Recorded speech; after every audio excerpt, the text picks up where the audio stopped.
Another incident of an individual being arrested by unknown men has taken place in Rongai today. And according to this footage, a young man can be seen being stuffed into a gray vehicle. And initially, bystanders ni kama wanashanga, rada ni nini hao tunajulikana hawajulikani. But then, of course, guys, as you can see, start milling around the vehicle. Of course, wanauliza huyo jamaa, rada ni gani? Ni nini mbona mnafanya hivi? And it's a back and forth. It takes time. Wanafunga mlango, wanafungua. And yes, it gets pretty heated at some point. And ni kama you think the guys are going to save the man who's being stuffed into the vehicle. But now, it gets to a point where, as the video ends, ni kama gun inatolewa. And everyone who's surrounding the vehicle, I'm sorry, now, as you can see, scampers for safety. Developing story. Hi, I thought we had stopped abductions. Apparently, Rongai, I've seen a video of someone being abducted. We've seen more terrible scenes where people kill their demonstrators, but they call themselves Democrats and we're called Perseus. If that's democracy, I repeat, we don't want this democracy. Smash the like button, follow, comment, and share to expose these bloodsuckers. Stand up and join the fight now. Ushaishanga how DCI na telcos wako able kutrack kwa Kenya even when their GPS and data is off, wacha tukushow. With technology, the ability to pinpoint location ya msee imekuwa a crucial tool for law enforcement like DCI na telecommunications companies. One method yenye ime-stand out ni cell tower triangulation, which allows authorities to track individuals even when GPS or mobile phone data is off. So what is cell tower triangulation? Cell towers are the backbone of our mobile communication network, na they are strategically placed to ensure seamless coverage. Kila tower will serve a specific geographical area, na simu ikiconnect to the network in establish a communication link with the nearest tower. Triangulation kwa hii context involve kutumia signals from multiple cell towers to determine the precise location of a mobile device. The process relies on the time it takes for signals to travel between the phone and the towers. By measuring the distance between the device na each tower, a mathematical algorithm inaweza pinpoint the location where the distances intersect, revealing the user's exact coordinates. Na je, umeona scene kama hii kwa movies za action. Law enforcement agencies kama DCI hutumia technology to track down individuals involved in criminal activities, to locate missing persons ama kugather evidence in ongoing investigations. Telecommunications companies, on the other hand, hutumia cell tower triangulation for network optimization and maintenance to ensure we get a seamless communication experience. Despite its effectiveness, cell tower triangulation iko na its own limitations. Kuna several factors that affect the accuracy of location data, such as density of cell towers, environmental conditions, and the type of mobile device. In densely populated urban areas, kwenye kuna numerous cell towers, the precision can be as high as a few meters. However, in rural or remote areas with fewer towers, the accuracy may decrease significantly. While tower triangulation is a powerful tool, concerns za privacy may spark debates on its ethical usage. To strike a balance between safety and individual privacy remains a challenge for regulators and technology companies. Your Excellency, I've seen some of my brothers come here to make requests to you, and yet they're in government. Itakuwaje kwamba tunangojea kwa matanga ndio tunaomba rais kitu hiki, and when it's not there you tell us you're in government. Muko na forum ya kuambia rais hayo maneno. Jambo la mwisho, Your Excellency, and I say this with a very heavy heart, for a leader to stand here and tell you kwamba people are abducting themselves and they're killing themselves, I think it's unfortunate. It's not for these hallowed grounds. Our children are getting lost, they're being abducted, wengine wanauawa. That's the position. We should not cover up the basic truth. Hata rais mwenyewe amesema kwamba utasimamisha hii maneno. Tunataka mambo ya abduction ifanye nini? Ikwisha tu. Because this Kenya is enough for us. Watoto wanatukana watu kwa mitandao. Hata mimi nikifungua my WhatsApp, my groups ambazo niko pale, for every 2 comments, every 10 comments, 8 of them ni matusi. Wanatukana vibaya sana. That one needs to change. But if it can't change, people should not be killed because of that. Ama kuwa abducted because of that. Hapana. It's what is not. But ile mambo ambao wabunge wa Kenya wamekaa pale na tembea kitishiwa kama mtoto. Shame on you. Na kama kusema kitu yoyote wakati hiyo, mnasikia? Those who defiled na tembea 2027 wapi? Nyumbani. You cannot do that. Natemba is the voice we have here. Watoto wakishikwa na watu ya Ruto. Watoto wakiwa kidnapped. Watoto wetu wanapotea. Wajinga wengine kama Atwoli sio mzee wa kuita mzee. Atwoli anakuja kusema hata watoto wanasala oriomno mwana. Oriomno kubola kabuene. Mimi niliambia Atwoli juzi kwenda nyumbani. I was the first one to tell that mzee, chukua hiyo mzee yako kwenda nayo kwako, kaa kwenu. Ni kitu ngumu sana kusema kwamba mtu ambaye ameshtakiwa na maofu kuhusu binadamu anaweza kupatiwa kiti hicho cha kusimamia binadamu. Mimi sijasikia jambo kama hilo. Hayo ni maoni yake ambayo kikatiba ako na uhuru wa kuwa na maoni kama hayo. Kuna wengi, mimi nikiwemo, ambao niko na maoni tofauti.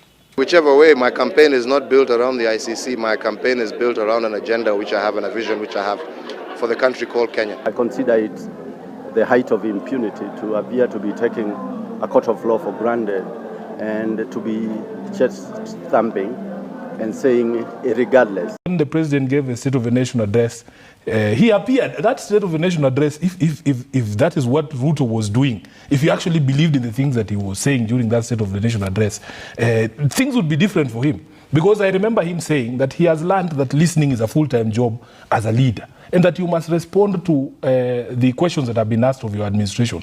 He even came close. He even condemned the killings there, but stopped short of issuing an apology. We in the Senate passed a motion, which I believe is the Mwakenya that he needs to turn around his fortunes. If he just takes that motion from the Senate, where we were saying, put a stop to this abuse of police power, apologize for the kids who were killed, including the ones who were killed outside Parliament there where he was speaking, offer reparations, bring new sets of regulations to regulate how police conduct themselves during these spats of maandamano. Allow the rule of law to take place. If somebody has broken the law, Trevor, arrest them and take them to court. The reason they abduct these kids is because there is no law they can charge them under. They know it, because it's a constitutional right. And I remember that funeral, Wetangula's mom's funeral. I went a few days earlier. There's a father there called Father Osianju.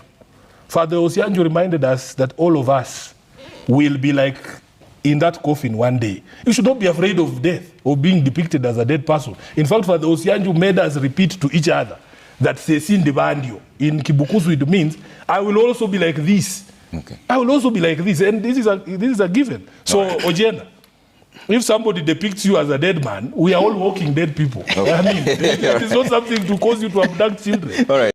Watu wetu wa mlima mjua wakati mlima na Western inashikana. Utawala ambao unapatikana na kwanga mzuri.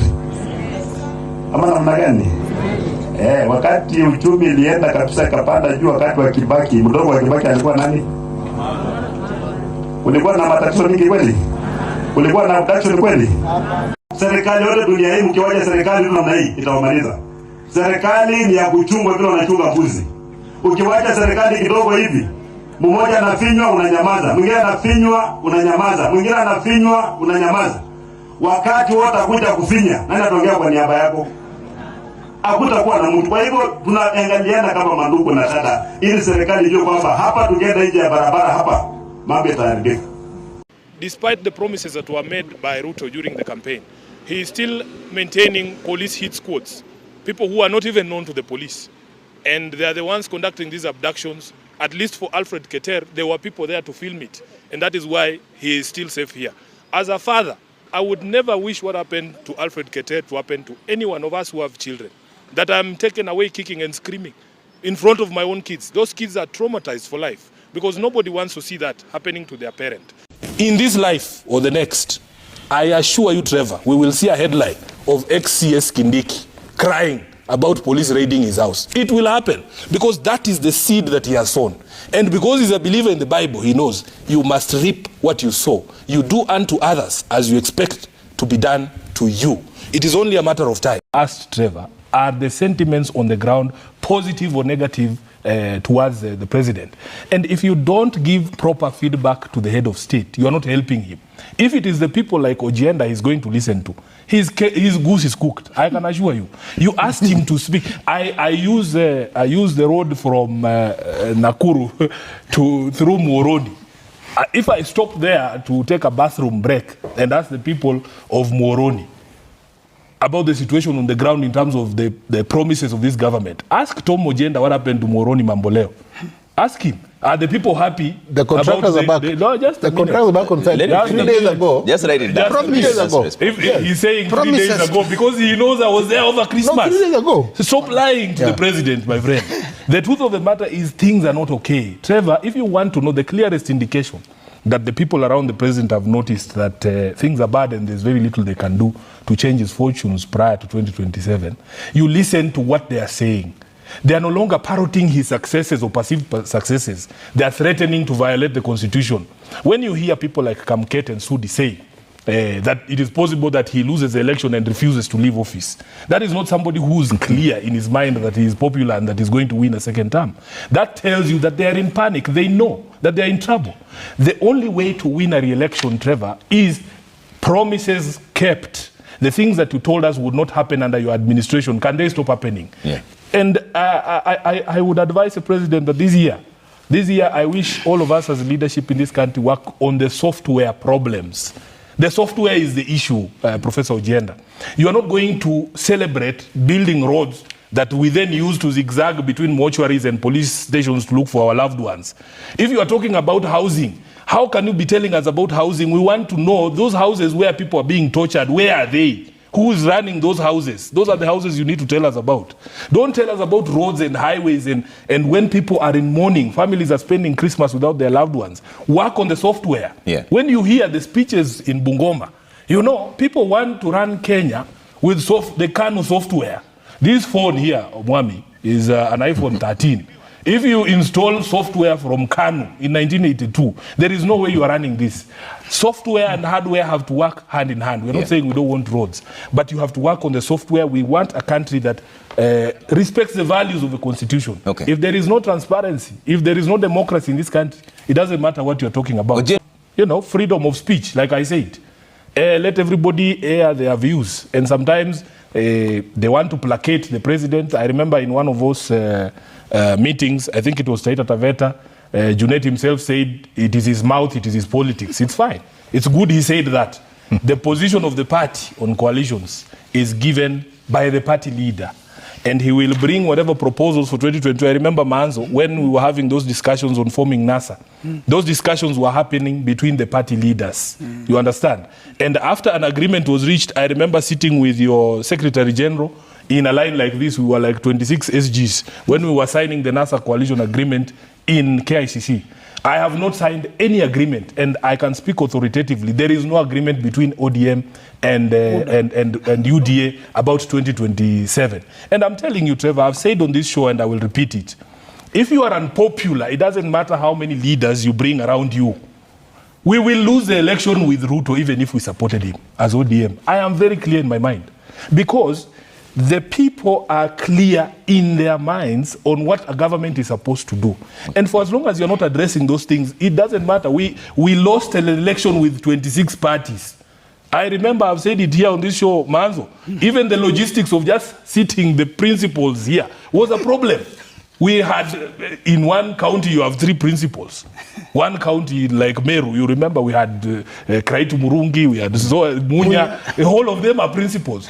But we still came up short. That tells you that if you don't deliver on your promises, if institutions such as the Catholic Church are calling you out for a culture of lies, you have unkept promises, you are kidnapping young people, I am telling you it doesn't matter who supports you. Okay. You will still lose the election. All right. So for me, these leaders that are speaking, let them exercise their freedom of speech.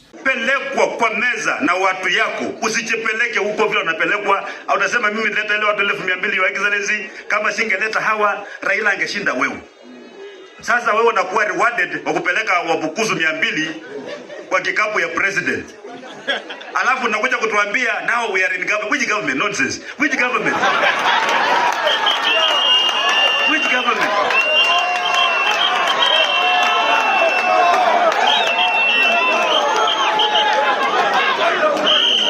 Ukipelekwa na watu, you can say you are in government, si ndio? Na mimi ni kijana William. Nimetoka Kamagutu location.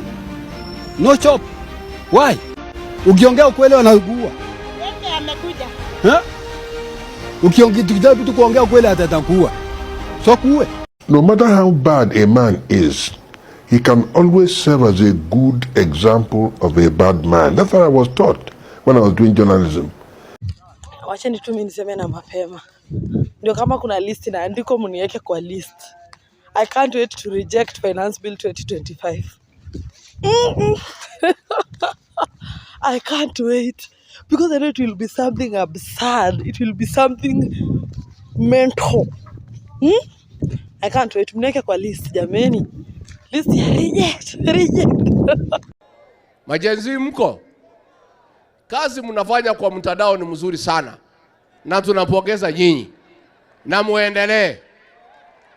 Mtaendelea. Lakini mtandao peke yake haitoshi. Tunataka mjiandikishe kama wapiga kura. Wale watu ambaye watakomboa Kenya hii, wenye kuamua Kenya itaongozwa namna gani, ni hao majenzi wetu mwaka wa 2027. Lakini hamwezi amua Kenya itakaa namna gani kwa simu peke yake. Lazima mchukue vitambulisho, lazima mjiandikishe kama wapiga kura. Siku hiyo ikifika muamuke saa 9, muungane na sisi na wengine, tuende pale kwa debe, tutafute uongozi wa maana ambaye utaheshimu wa Kenya, utaheshimu demokrasia na utakubali kufanyia kila mtu maendeleo. Tumekubaliana majenzi? Now, why do you want Ruto gone? We want Ruto gone because he is killing innocent people. He's wanting to pass the Finance Bill 2024. He's putting tax on sanitary products that girls can't even buy. He can't go to school. He's corrupt. He's taking the money. He needs to go. Yes. Out. If you're going to raise anything, start with your hairline. Nice. Control, Alt, Delete, Ruto. The drunk did better than you. Drunk did better than you. Nice.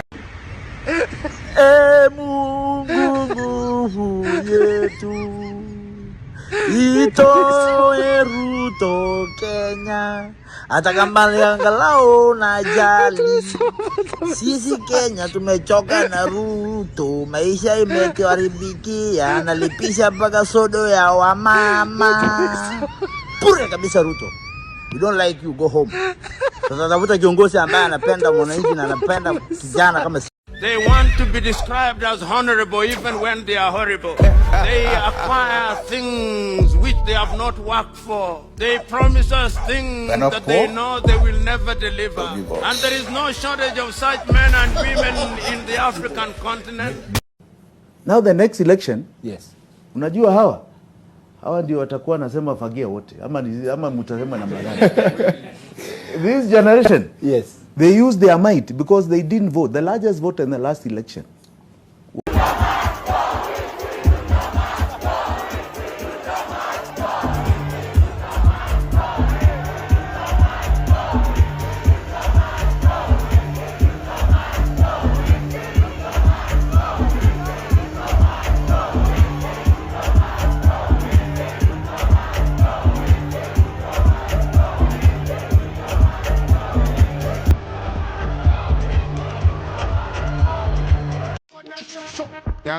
You like me, why them a fight me. You like me, chewing a bomb and a bite it. You like me, chewing a bite it. Don't like power than you. When I touch them, evil, you will put them. When I touch them, you find not touch them. When I touch them, what they are, I soak them. In farm, I say, you bust them.